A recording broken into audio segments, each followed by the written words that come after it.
তোমার হাতে 10 মিনিট সময় আছে।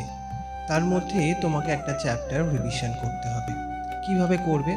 তার জন্য তোমাকে প্রথমে তোমার বইটা খুলবে, বইয়ের যে তোমার টেক্সট বইটা, সেটা তুমি প্রথমেই একটা কিছু কিছু অংশ না আন্ডারলাইন করে রাখবে আগে থেকেই।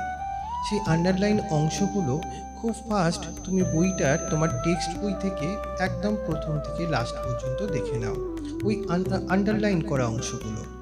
সেকেন্ড, তুমি কি কাজ করো, তোমার কোনো ছোট একটু নোট বানিয়ে রাখো আগে থেকে।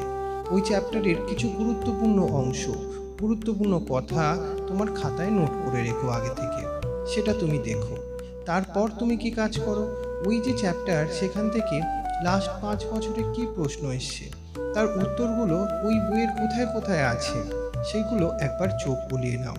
দেখবে তোমার 10 মিনিটের মধ্যে একটা চ্যাপ্টার কত সুন্দরভাবে রিভিশন হয়ে গেছে।